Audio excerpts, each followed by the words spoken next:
Let me tell you about one of the scariest moments of my life. So, I grew up in a pretty unconventional way, and part of that was me attending a boarding school in the Appalachian Mountains. Some of it was amazing.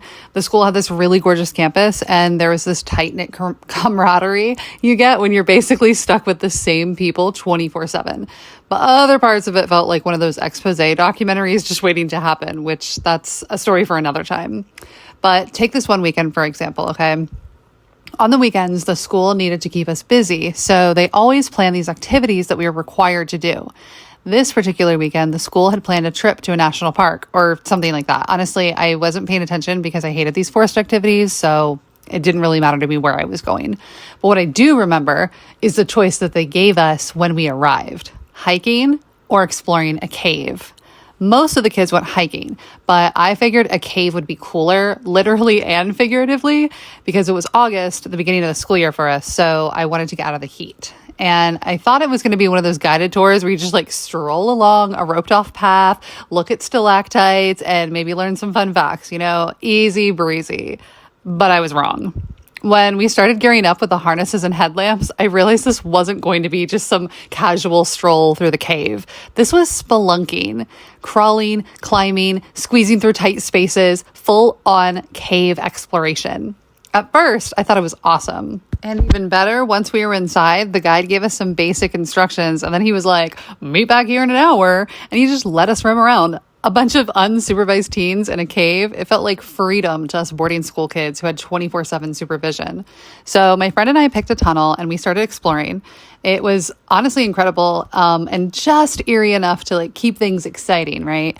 The only light came from our headlamps, and the cave walls seemed to close in the deeper we went, but then there would be some cool openings, and there's even this one cool rock slide thing that some people were going down.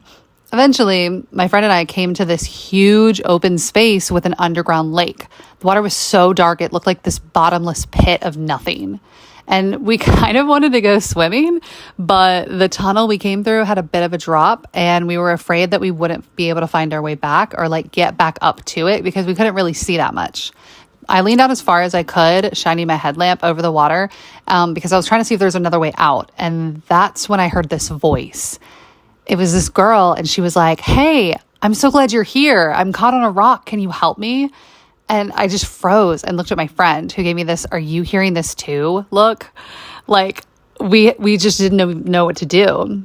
And then we also hadn't heard anyone else in the cave for a while, and the voice came from somewhere out past the water. So I called back "Where's your buddy? We're supposed to stick with our partners." And the voice came back saying, "He tricked me." I was like, "What do you mean?" And there was this long pause, too long of a pause. And my friend just grabbed my arm and whispered, "Let's go now."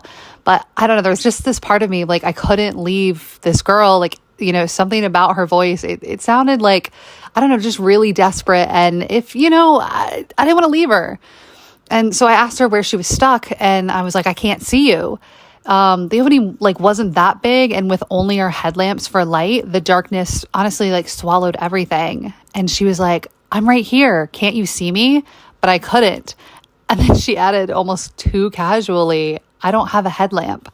And that was when the unease in my chest just turned into full blown panic. The air got colder, so cold, my breath started fogging in front of me. And I told the girl we were just going to go get help and we'd be right back. And I turned to leave, and I was pushing my friend because she was behind me in this tunnel, "Let's go, let's go."